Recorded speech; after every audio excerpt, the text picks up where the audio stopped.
Welcome to the Gottesdienst crowd, where we foster confessional integrity, liturgical preservation, and preaching that doesn't stink. We believe that the historic liturgy of the divine service is more than mere cobwebs of antiquity, but it is a true treasure of the Church, to be dusted off and brought down from her attic to be enjoyed.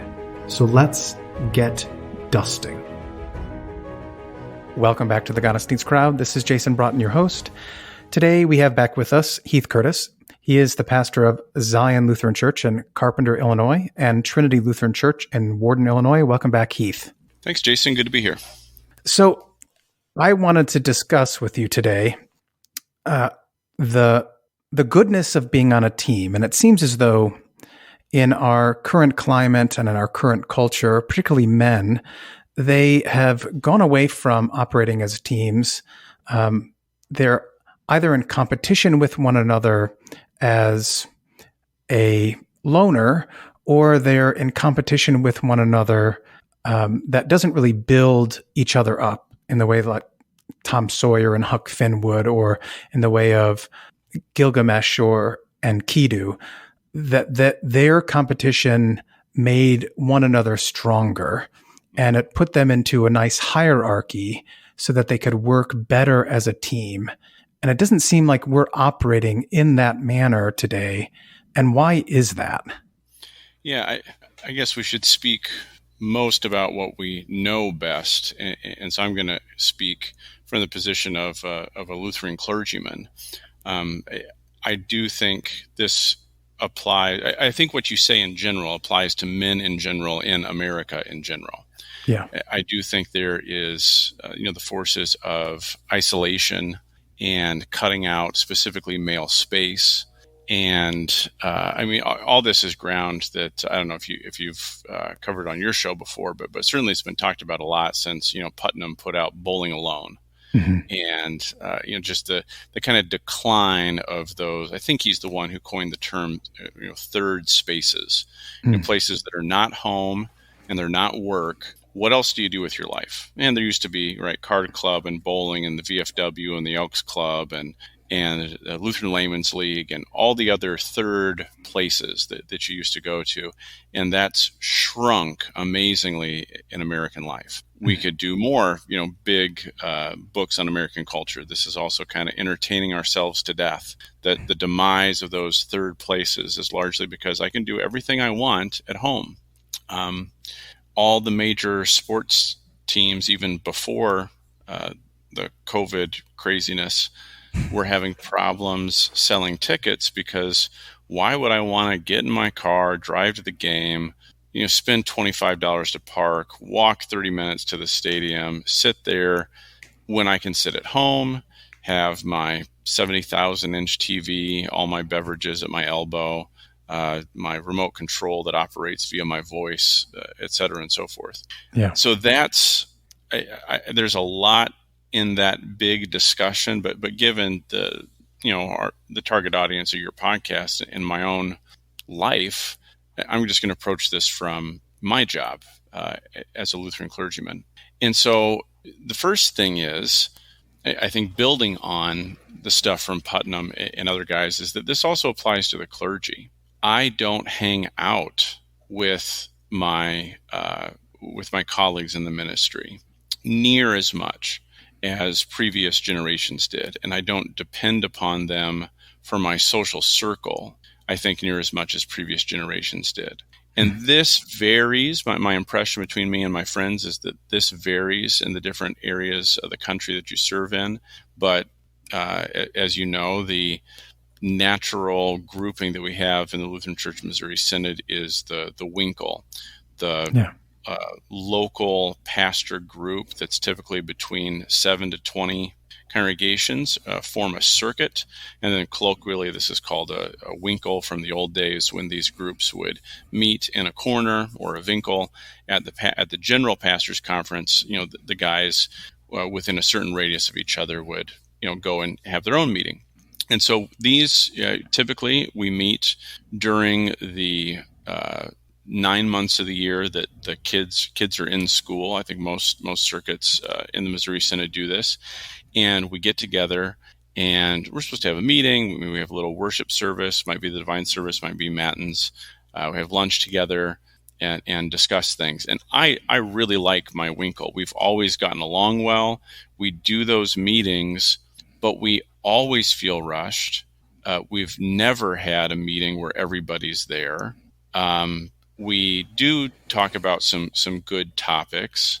We've tried a couple times to get together for fun, to do more fun things, and all of us are busy. All of us are running in 6 different directions. We haven't made it a priority. And again, I'm in a good circuit. Yeah. What I don't know. What is your experience with your current circuit, and then other places you've been Yeah, connected we with? have a great circuit. I've only been in this circuit my entire time in the ministry. And, just like you say, we only have 7 congregations in our circuit, but even then we don't always have everyone there. And you think that would be easier. There are some times when we are all there. We do try to get together for some fun or social events, usually kind of a picnic in the summer. Yeah. But again, it's, I think you've stated it right. It always feels rushed. People always seem distracted while they're there. And while we do have some great conversations about how to interpret the Bible or how do we understand the things that are going on in the culture, and there is a general camaraderie among us, these are not necessarily all the people that I turn to or that I hang out with. Do you guys do family events, or is it or is it just pastors and any kind of? Well, our picnic is a family event, and that's about it. It's like once a year, yeah. Yeah. So I think both of us we both serve in the same state, and 2 districts side by side. They're very very similar in makeup.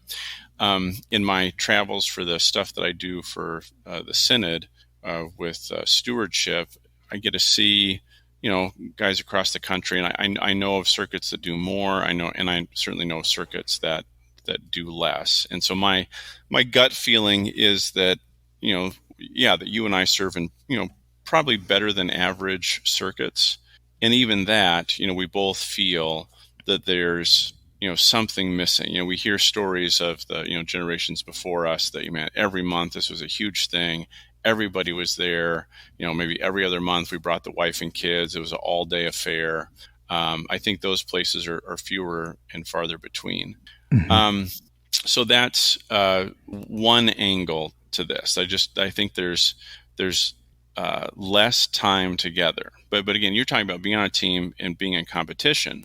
So now from there, I serve in one of the Lutheran dense areas of America. There are these, obviously, if you're serving in the Northeast, there are very few Lutherans, very few congregations. That has a different feel to it than growing up where I grew up in, on the plains in western Nebraska. Lots of Lutherans, but just everybody's really spread out. That's a different kind of vibe, because where I'm at, you cannot swing a dead cat without hitting 3 Lutheran churches and 4 Lutheran schools. It's just, I'm in the greater, St. Louis region. I'm on the Illinois side of St. Louis, and Lutherans are just thick on the ground. Missouri Synod Lutherans are thick on the ground. Almost no ELCA, and there's just tons of us. So this, I was really intrigued when you asked for this topic, because I think about this a lot in my area about competition. Mm-hmm. It is very hard not to let those ideas creep into what you think, because you really it's a zero-sum game, right? Here I am at my small Lutheran congregation, and a new family moves to the area. Well, there are 5 LCMS congregations in the area, and 3 of them are pastored by guys I'm really close to. And the other 2, I like them and I like their congregation, but which one of us is going to get, the new Lutheran family that just moved into town? So there's stuff like that. And we haven't even gotten into the kind of much more poisonous competition that can be on the clergy roster between guys who disagree about their vision for the future of Lutheranism. We haven't got to, what does it mean when the congregation next to me looks very different than my congregation in terms of liturgical practice, communion practice? What do you do with confirmation? Again, I'm incredibly blessed to be in an area where we all get along. We all see things pretty much the same. Yeah, congregations have their own personalities. Congregations have, some of them do things differently, but I have it easy, again, compared to other areas I have served in different metro areas, Chicagoland, for example, where there was really serious disagreement and division. That adds a completely different level to this. So there's three different pressures on this notion of being on a team, working together. Are we even pulling on the same rope? If I feel like I look at your Lutheran congregation and it just looks nothing like mine, and it seems that we have very little in common. Boy, that's tough. And then we've got competition between each other for membership. And again, I should have also said this, in a time when every denominational family is shrinking in America, that makes that competition for membership and working together very difficult. And then we don't see each other. We don't know each other as well. We don't lean on each other as colleagues. And what does it mean to be a colleague when you have congregations that are separate from one another? What does it mean that you're the pastor 2 towns over or just 3 or 4 miles over? So I don't know if that's a comprehensive diagnosis of the problem, but those are the things that came to my mind when, when you sent your email asking for this. I immediately thought, yes, that's a problem. Those are at least 3 angles about why the problem exists. So you mentioned that, in the past, they got together more regularly and it was a bigger event and it was more inclusive of the entire family. And I think sometimes we tend to think that it was easier then. And I think it depends on how we defined it being easy. Mm-hmm. Because, maybe gas was cheaper, but oftentimes these are happening when they were riding horses or, other types of things. Perhaps easier in the sense that there was less competition for your time. But what will it take to perhaps not go back to the golden age, quote unquote, but what will it take to reinvigorate that kind of mindset among our brothers in the ministry? Yeah. Well, I'll give one example that I've heard from old guys, and I'm definitely not advocating this as a practice, but there was one liturgical piety that drove them together. And that was that back in the, let's say, mid-20th century, I think as late as, we'll talk about other evidence for this in a minute, but the pastor only communed at Winkle. Oh. Have you heard this? I have heard this. Yeah. So this is actually real. This is absolutely real. So we've come a long way in our liturgical practice of recovering normal Reformation era Lutheran liturgical practice. And this is a great example of why liturgical practice matters so much, and creates creates effects that you may have not seen coming. So today in Lutheran Service Book, the rubric is very clear in the Divine Service that the pastor communes himself and his assistants first. Mm-hmm. But there was a piety in certainly at least mid-20th century Lutheranism, I don't know how far back it goes, that the pastor should not commune himself. That this was, maybe it felt papist. Maybe it felt, I don't know, you can't baptize yourself, you can't absolve yourself. Is it really okay to give yourself communion? Maybe that was part of it, right? I don't know. But it was very, very real. I had a pastor in my youth who was, a couple, 3 generations older. I mean, he was in his late 80s. And if you would never, this just would have been to him anathema. And at the same time, there was, in mid-20th century Lutheranism, it would have equally felt wrong to have a layperson commune you. The movement to have lay people assist with the distribution of the sacrament is, pretty late coming.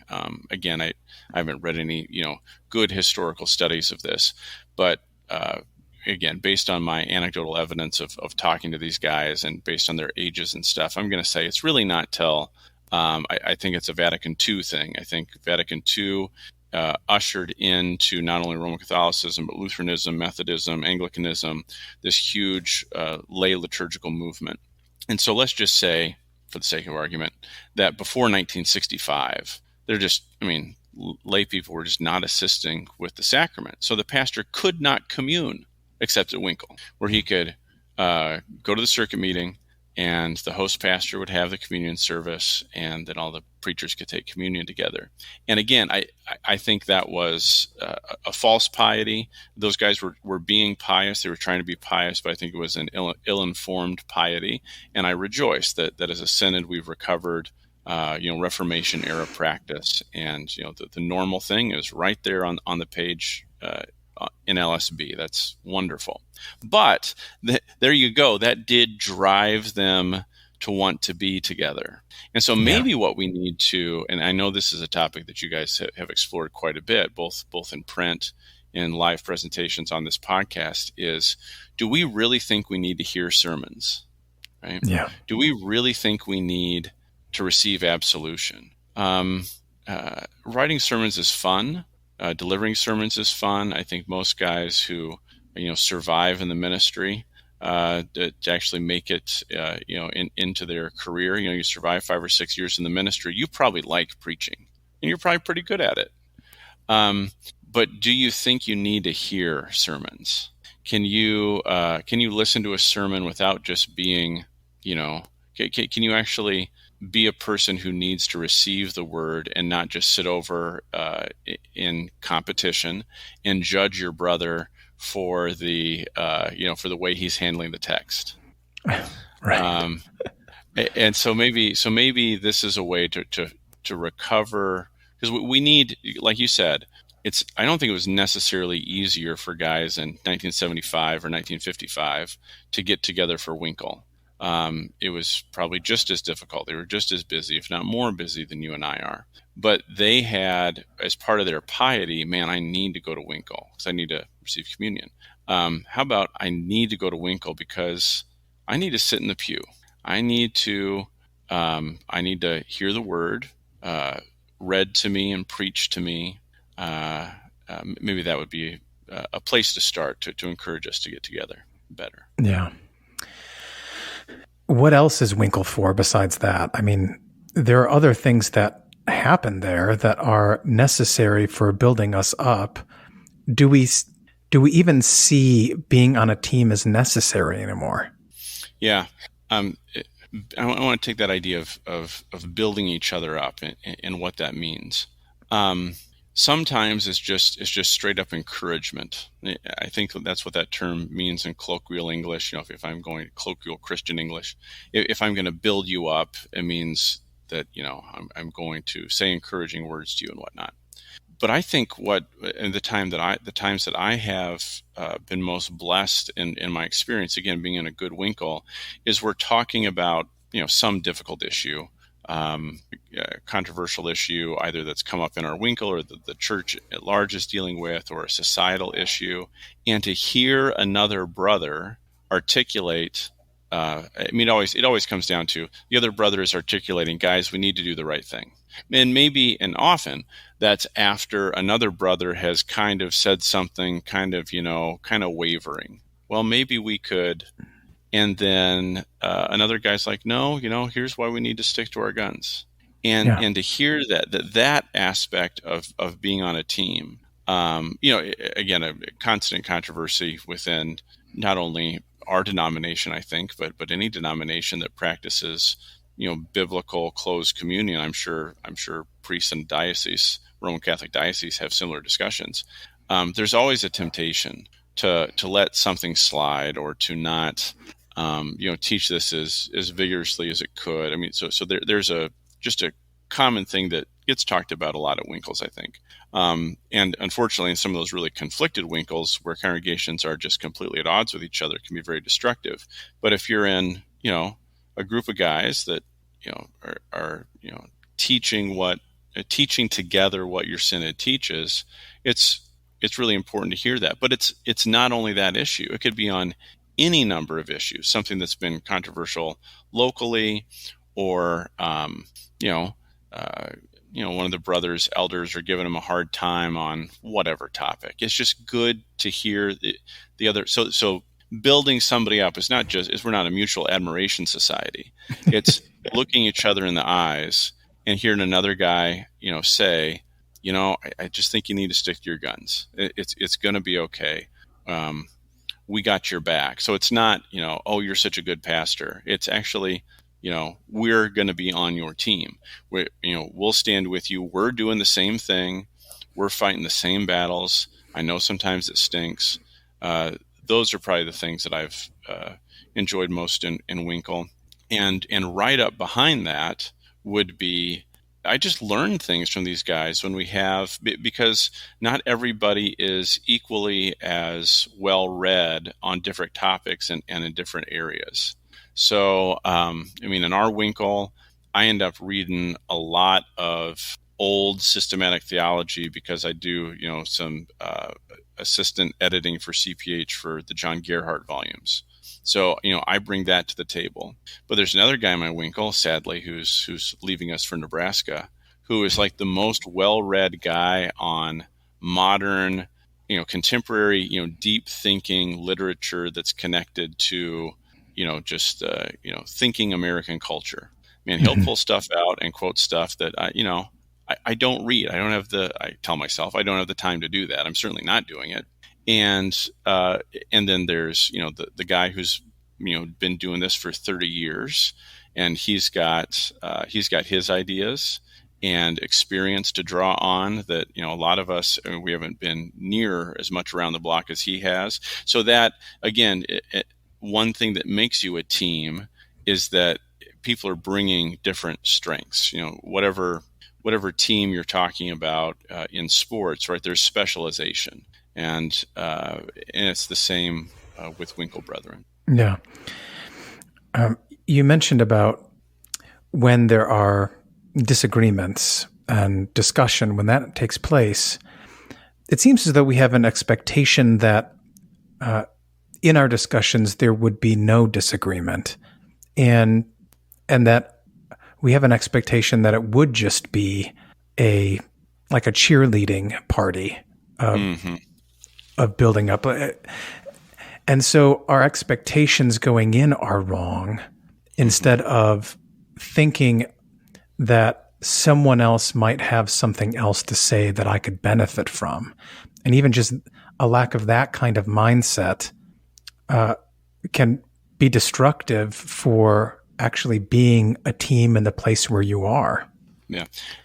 I call this the union problem. And the problem is we don't think of ourselves as a union. So here's my example. This happened to me early in my ministry here in this circuit with a brother who is now singing in the choir Immortal. And so again, he's a solid 2 generations older than me, old enough to be my grandpa. Mm-hmm.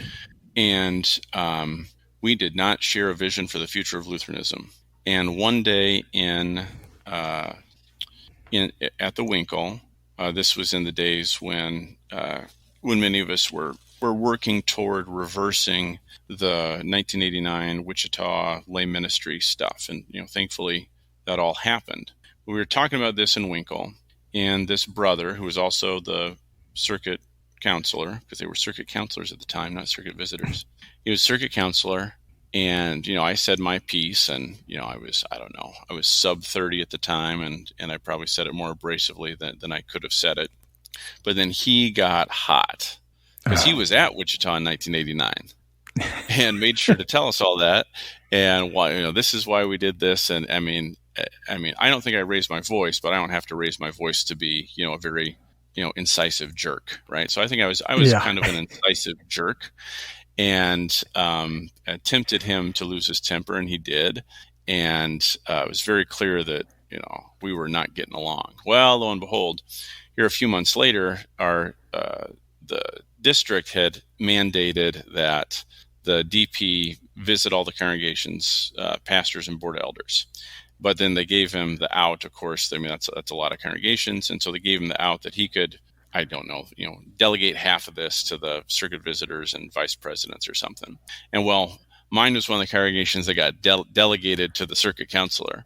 So I'm like, oh, great. So like we just had this, this row at Winkle, and he's going to come, and I'm like, oh, this is going to be great. The old guy is going to come in, old experienced guy, and just kind of pick me apart. And so I'm just dreading this. He came into that meeting, and he was professional and complimentary. And, you guys are, it's great to see that you guys have got a young, energetic pastor here. What's been going on in the past? How do you think, Pastor Curtis can help you? What can the district do for you? And that right there, that is, if we're going to be team players, if we're all going to be on the same team, you got to be able to treat everybody on the ministry roles the way that he treated me. I mean, we had a substantive theological difference, but we were on the same union. And so when it came to, to keep this metaphor going, when it came to being with the management, he was on my side. He was on my team, even though we had a substantive theological disagreement. And even though we had words and it was very emotional, that made a huge impression on me. And I have tried to maintain that same kind of professionalism and viewing, my brothers in the ministry, even those with whom I have disagreements, we're in the same union. And you are never going to have to fear from me that I'm going to do anything sneaky behind your back to hurt you and your ministry. Because in a way that is more intense for pastors than many other lines of work, if you hurt me at work, you are hurting my family. Yeah. And my potential for, to earn a livelihood in the future. I mean, we all know horror stories of, a brother in the ministry gets, a black mark on his paperwork and, gets a reputation for X, Y, and Z, and things can be very difficult for him. And so I've really tried to emulate that great example that brother showed me. So is that just part of distinguishing between what we talk about in private among ourselves and then how we kind of like parents, mom and dad, they may have a heated disagreement in the bedroom when the kids are asleep, but if dad made a bad decision, mom's going to back up dad. And if mom made a bad decision, dad's going to back up mom in front of the kids, that kind of thing. Yeah, I mean, I think that's how this mindset often is instantiated in reality. Mm-hmm. But it's got to be more than just that procedure of, I'm not going to disagree with you in front of your own laity. Although I think that's true. But you got to ask yourself, what's behind that? So in the marriage, what's behind that is, mom and dad love each other. They got married for a reason. And what's behind it for us really needs to be that I really do need to see that brother, even if I disagree with him, that we're on the same team, we're in the same union, we are, doing the same work. And all the things we talked about beforehand, these obstacles to us working for a team, I get it. It's tougher if you're in an area where the brothers really are severely divided over important issues, and it comes down and it affects membership and transfers back and forth. And so we could get down to a lot more specifics about also kind of, what are the rules of the road for transfers in a Lutheran heavy area. But I think it's pretty clear how those things would would work out. But I want to talk about two different things when it comes to being on a team. Okay. Can I hijack your interview? Do you have any more super insightful questions? No. Perfect. I mean, I just, as they come out, that's how it works here. Right. So, and I also want this to be like a preview. We were talking before we hit the record button that I want to talk about another aspect of this in another day. But I want to do the prescription before the diagnosis. Okay. So for what it's worth, here's what I would prescribe to every Lutheran pastor. Maybe we'll just tease this out and then in a future podcast, I'll explain why I think these two things are important. Every pastor needs a hobby, and every pastor needs to get in shape. I think those two things would help our pastorate, oddly enough, in this aspect of being a team player and in many other things. And I'll talk a little more than a tease now about why I think these two things are so, and they're both for the same reason. So I serve in small town rural Illinois, and what reminded me a lot of where I grew up in southwestern Nebraska, in that what strikes me about small town isolated life, there's good, bad, and ugly. But one of the things that really impresses me about the people who choose to live this kind of life is their universal competence, right? Mm-hmm. So if you're from a town of 1,200 people or 2,000 people or whatever, everybody in the town, the people in the town have to take care of everything important. And so when you call 911, it's your neighbors who show up, right? Yeah. The ambulance guys just go to your church. The township board is all people you know. So the guys who, and again, this is crazy to me.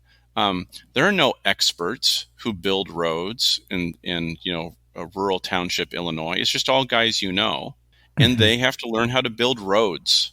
This is crazy to me, right? As a very white collar, no calluses on my hand preacher type guy, right? That these guys can just do everything. This is, I think, again. So here's where I think this ties into being the team player thing. Is that backbiting and the desire to fight and show yourself in kind of passive aggressive, especially competition with your brothers in ministry, that's a lack of confidence in yourself, right? So again, that story I told about my circuit visitor who had a disagreement with me but could come into my elders and be totally supportive. That can't happen unless he has a huge amount of confidence in himself and his own ministry. Right? That's not the guy who comes in and berates you. The guy who comes in and berates you and kind of says sly things behind your back and all that, that's the guy who isn't confident enough to confront you himself. And so he does these. Okay, so this is my theory. And so I think we need to build confidence in the ministry, and it shouldn't be fake confidence. Yeah, it should be confidence that comes from competence. Right. Mm-hmm. So I think the two best ways for you to gain a sense of yourself, because again, you got through seminary, you know that you have competence in certain areas, but let's face it, those competences, Pastor Braaten, what do they call the guy who got through seminary and he got a D in Hebrew and he got a C in theology and he got a C- in preaching? What do they call him? When he gets out? Yeah. They call him pastor. Exactly. They call him pastor. There is a sense to where, okay, yeah, we made it through seminary, but it's a bar you have to get over, and you have to get over it. And maybe some of us, I think all of us, come out of seminary and vicarage maybe not so sure of ourselves. So we've got some expertise, but you were also, thrust at 28 years old, thrust into a leadership position in a church, in a community, and probably, most of us are just then getting married, having kids, lots coming at you fast. And I think every man needs to build that confidence, which has to come from competence, right? You can fake it till you make it, and you have to, but you do want to make it. And so that's one. And then two, another reason I think we lack confidence is because the competencies that we have developed are not necessarily widely viewed as awesome, amazing things, right? So you talk for a living, huh? Yeah, indeed, they're often looked down upon. For sure. Well, if your heart, I think you're lying if you say your heart doesn't sink every time one of your parishioners or just, somebody you met at the local bar or library says, well, yeah, okay, Pastor. Yeah, okay. Thank you for quoting that Bible verse to me, but, it's all a matter of interpretation. Oh, well, that's my whole life, and that's what I'm supposed to be good at. So in a different day and age when, the society at large universally supports and admires the clergy, maybe this wasn't such a big deal. Maybe it therefore led to other problems. I love the portrayals of especially English clergy in English novels from, Jane Austen down to P.D. James and Agatha Christie mystery novels. Always have the poor vicar and curate. I think they had their issues in their day as well. But you need to develop competence so that you can have confidence. And so especially go ahead. Go ahead. As you say, it needs to be. So when I say, the first step is get a hobby. Yeah. And a hobby is, a hobby has to be doing something, not knowing something. Yeah. And this is a big problem for pastors. We think that knowing something is important or a hobby. It's certainly important, but I'm talking about knowing everything about baseball. I'm talking about joining a wooden bat league for guys over 30. Yeah. Or I'm not talking about knowing everything about every microbrewery within a 100-mile radius of your house. I'm talking about actually getting into brewing the beer. Yeah. So it can be, your hobby can be anything, literally anything you're interested in, but it has to be something that you actually do. Yeah. There's a really great book by Matthew Crawford called Shop Class as Soulcraft. Have you heard of this book? I think I've heard you mention it, but I haven't read it yet. Yeah. Yeah. Basically, he, University of Chicago, trained, I think he has a PhD in public policy, worked for think tanks out in Washington, D.C. And, he was going to change the world because he had a PhD and he knew everything. But all of that was already decided for what the policy was going to be. He just was the researcher to write it up. Right. And what he chose to do instead is to open up a motorcycle shop to work on motorcycles, because that's what he did to put himself through University of Chicago. And he said, I meet these guys who worked on motorcycles, and they're far more competent in life than all of the guys in the PhD program or all of the people in Washington, D.C. Because not only did they have to look at a problem, but they actually had to find where it was and then actually fix it so that the thing worked. Yeah. And all these other guys are just living in their heads all day. Yep. And this also it also introduces you to what healthy competition is like. So the easiest way to do that is to get into some sport. Right? Yeah. So, tennis is great for old men. I play tennis now against a bunch of other old men. And there's camaraderie there, and there's friendly competition. And you learn that to compete with someone also means that you're kind of rooting for them to get better.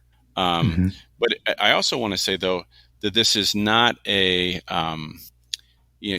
starting to veer into the both the secular and the Christian manosphere topics now, right? And because there's obviously a strongly felt need in our society for, the loss of male space, of the manly virtues.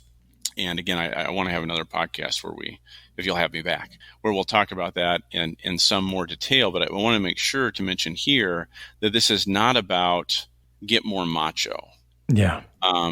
And I give the example of another Goddess Saints bro. So Will Whedon and I served, across until he took the job at Synod, and now doing full-time stuff with Lutheran Public Radio. Our congregations, we can hear each other's church bells, and so we worked very closely together. And we're very different in our personalities. He one time at a meeting we were at said, Pastor Curtis is Esau and I'm Jacob, right? I was probably talking about hunting or something. It's like, I'm a man who sits in the tent, Yeah. But nobody who's met Will Whedon would say he lacked confidence or competence or was a man's man. So I'm not saying be less bookish.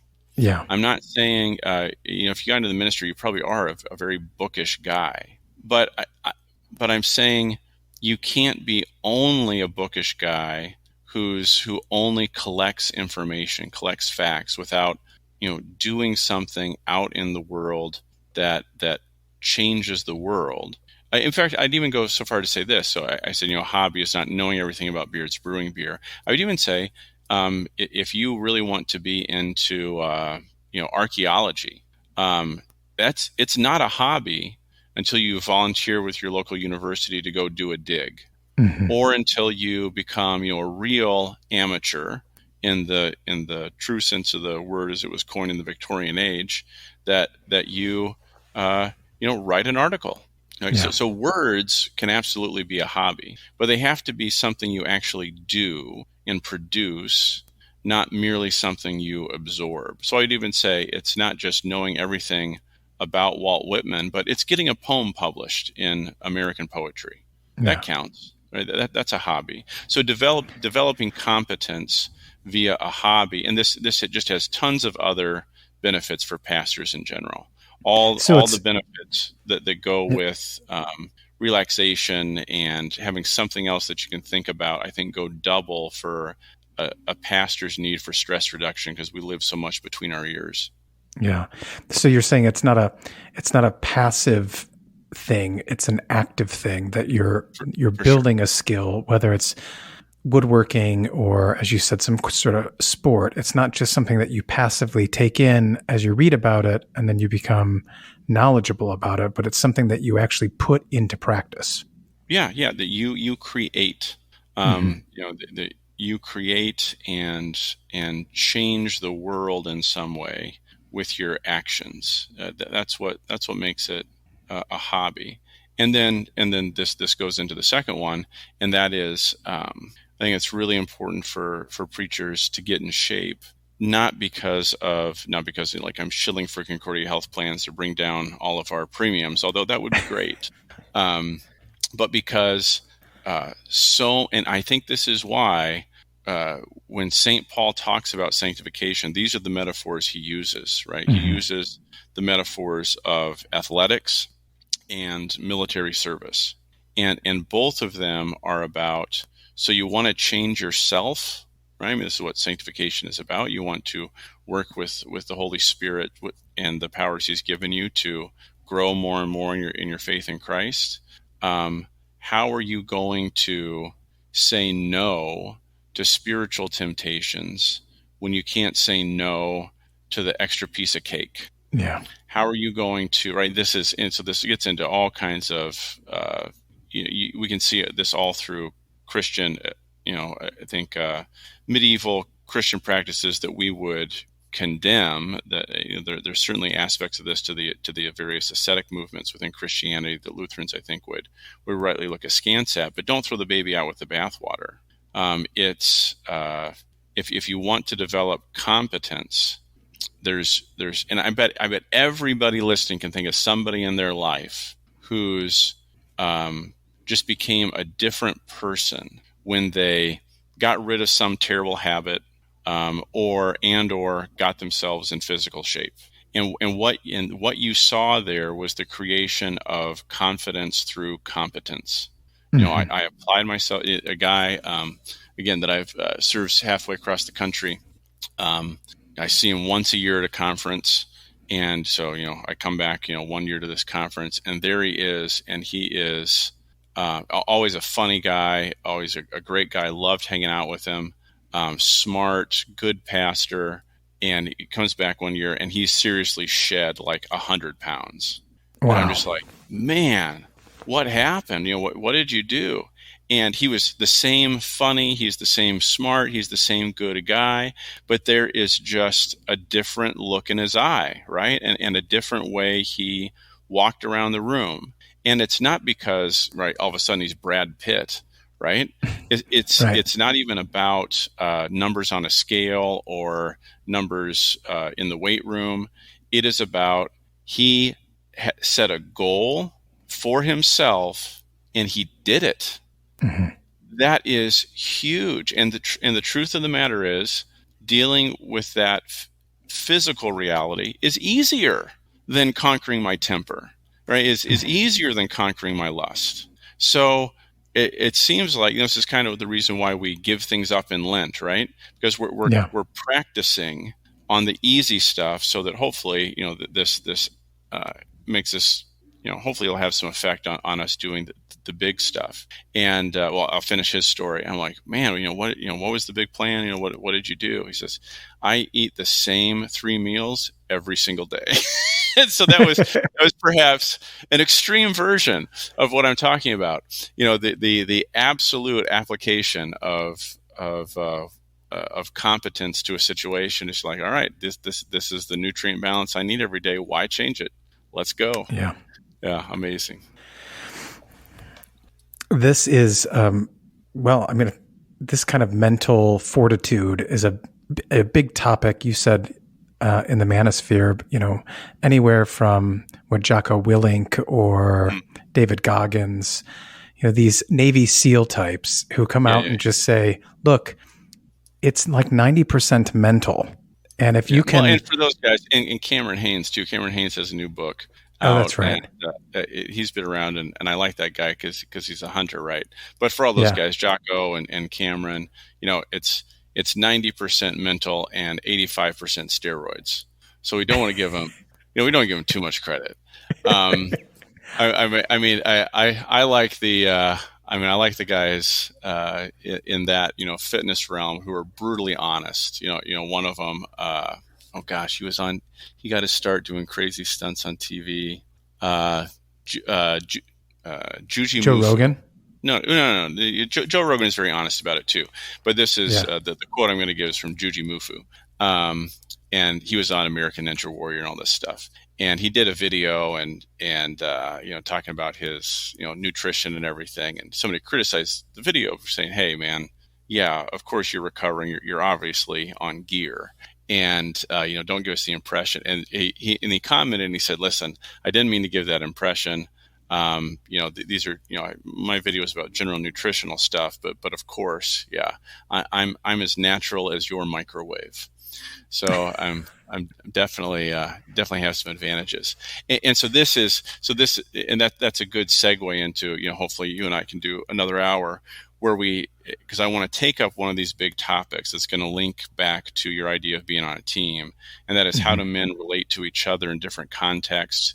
And you mentioned the word hierarchy. And this is, of course, Luther's big concept for Christian vocation is that we exist in 3 different hierarchies. And all through the Bible, we have examples of men in different hierarchies and how do they work together and how do they fit in.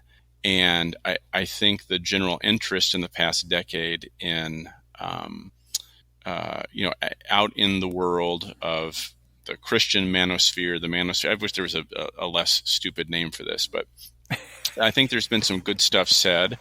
But again, there's also a lot of, junk out there because, the joke in the fitness community is all these, actors who go out and, they get ripped for this big role. They're going to play a superhero or whatever. And how'd you do it? Well, I worked out 7 days a week and I ate chicken and rice. And so the joke is that chicken and rice is code for steroids, right? So there's a lot of fakeness to it. Just like anything else we're learning from the world, we need to filter it through a Christian lens and really ask ourselves, what's biblical here, what's not, what's true here, what's not, what's helpful, what's not. And so, next time I'd like to talk about that. What can we learn from what others are saying? Guys like Jordan Peterson, right, said very interesting things. And again, his career has gone very wonky and weird, but very interesting things about how is it that men fit together in hierarchies. What does it mean? So there's been a lot of thinking out there, and I think that'd be a beneficial conversation for pastors to think about. What's my role in all the different vocations I have? How can I fulfill that role? What's expected of me in that role? What's my kind of natural role that I prefer? For example, we all know guys who there's no way they would ever want to serve at a big church where there's more than one pastor. Mm-hmm. And we know guys who are like, I really enjoy this role as associate pastor, and the buck stops on another guy's desk. Yeah. Well, that tells you something about yourself, but you don't always get to pick, right? So for example, in your family, you don't get to pick, I'm first officer and my wife is captain. You don't get to pick that. The Bible says something different. And likewise, when you walk into a situation where you're dealing with your brothers in Christ in the ministry, there are going to be situations where you don't get to choose to be captain, and maybe you don't even get to choose to be Commander Riker. Maybe you have to be, down in engineering in a red shirt, ready to be sent to your death. Yeah. No, that's helpful. And I do hope we can schedule the time to talk about those things. Any final thoughts? No, being on a team is, okay, here's the final thought. It's not optional. So even if we're, even if we, to get back to where we started this conversation, even if we realize we're not good at it and we realize maybe less than previous generations, we don't actually live out and embody this team aspect to the ministry and with the congregations around us, we are still a team. So we're running away from our responsibilities, but the outside world views us this way, and what I do affects your ministry and vice versa, and we can't run away from it. So we do need to tackle it, and hopefully this conversation is a start to get guys to think about how they might do that. Great. Thanks for your time, Heath, and I look forward to that future conversation. All right. Thanks, Jason.